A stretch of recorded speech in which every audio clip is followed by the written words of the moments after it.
man and Steele as well. We went ahead and decided to go ahead and get in there diving before breakfast, so it was my turn to switch up.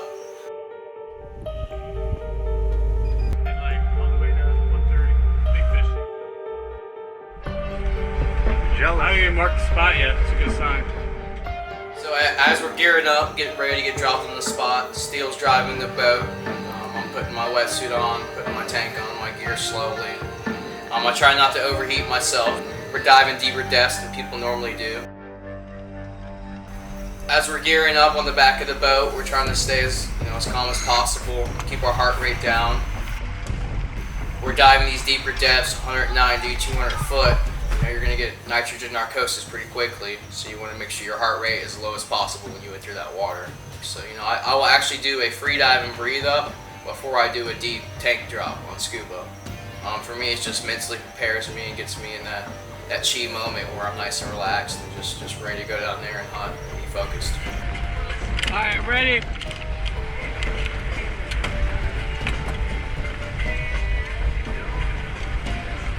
Hey, what's that drip look like? Probably a tiny ledge.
I was following his bubbles the whole time.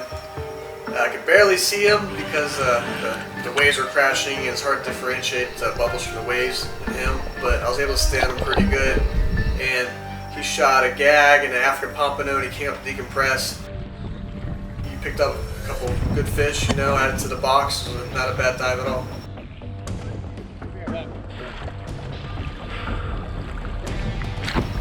Yeah, when you send someone down, sometimes you come up with 100 pounds of grouper, or you could come up with 2 groupers.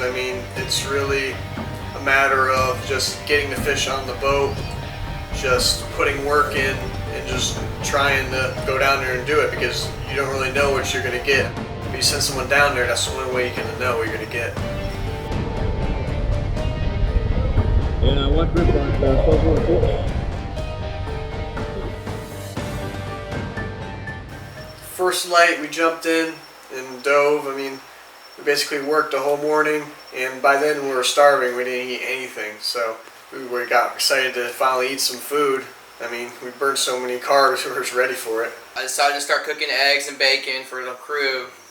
We have this little stove on board, which just looks like a little rat hole stove that they just threw on some old apartment. And as I'm cooking it, the propane got clogged up and the big fire just comes out from below of it. And then I look up and there's bacon grease all right there, and that's about to catch fire. Right above that is the propane line, the propane to the stove. So we basically jumped on it, and I turned the check valve off and stopped the flow of the propane to it. And it was just like, what do we do now? That was a great way to start off the trip.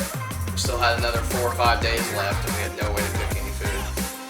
And then we realized, what are we going to do with all this food we need to cook?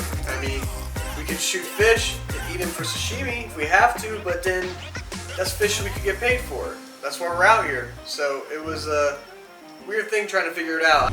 We got, what is it, chili? What is that? A salsa and cheese. Yeah, stove's broken, so you gotta improvise.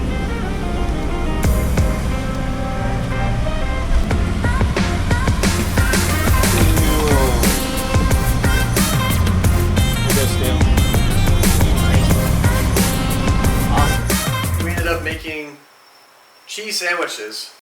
No sustenance at all, but it was food, and you know, it kept us going. So we ended up eating that and just kept diving the rest of the day.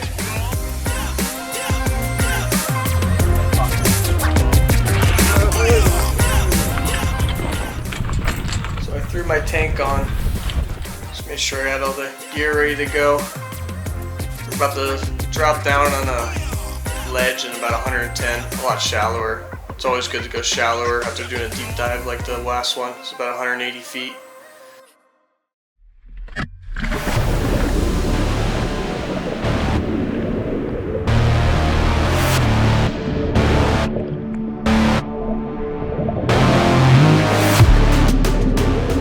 Got some space in between dives, and now I'm sort of heading down.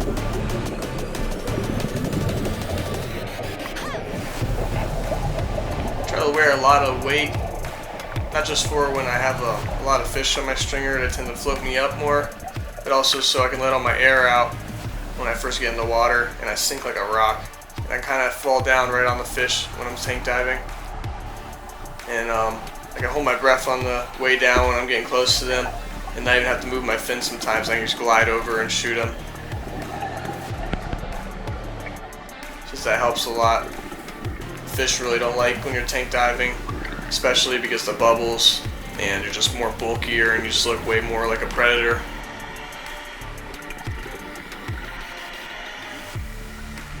As I got closer to the ledge, I started seeing fish.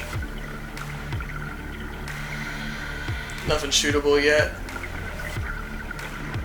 Then I spotted a scamp, aimed, and I stoned it. I let the gun go and went off looking for another fish with the other gun.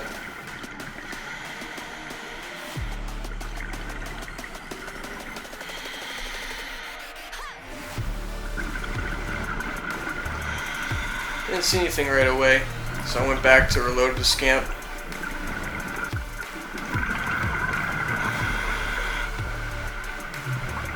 Some nice red snappers swimming around, but in the Atlantic, they're barely open. I mean, they're only open for, say, a few weeks or so. And that's commercially too. Recreationally, they're even more restricted. So I had to leave him.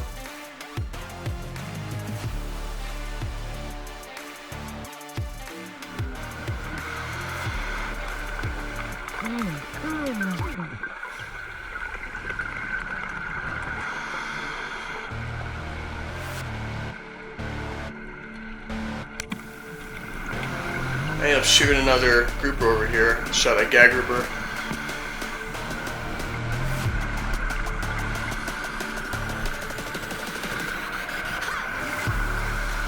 Nice gag swim, and that was a good thing to see. Shot him and he started going crazy on the bigger part of the ledge.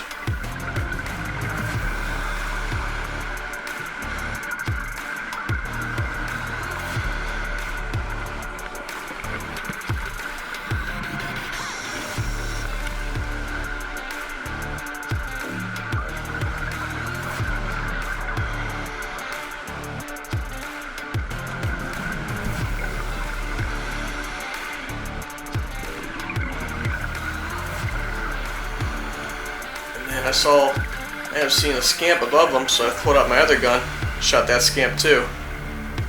So I had two groupers within a couple seconds of each other. That's always a nice thing. It's high-priced fish.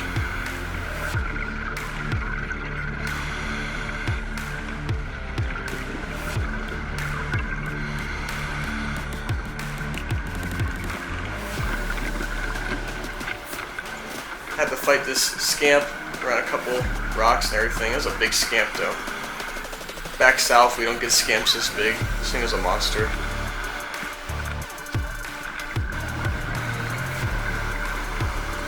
We ain't got like two others that big back home.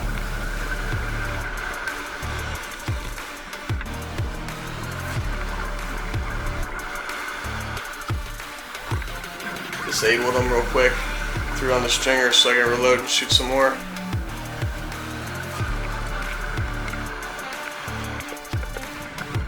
It's nice having an enclosed track gun like this Koa. mean, with the shafts in it, it's good to go.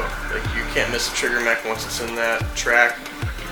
Just reload real quick. Like, I use 1 wrap for speed reloading. You can easily shoot 2 though. It's one of the few guns I've used that actually can.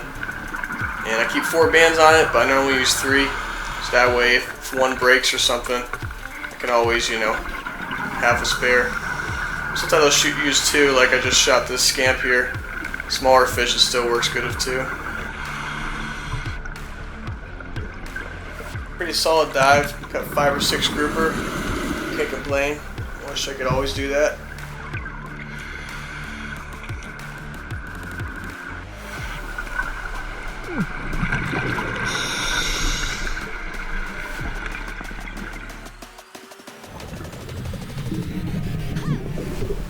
Mix between gags and scamps. Yeah, it was pretty solid. I put definitely a good amount of fish in the boat for one dive.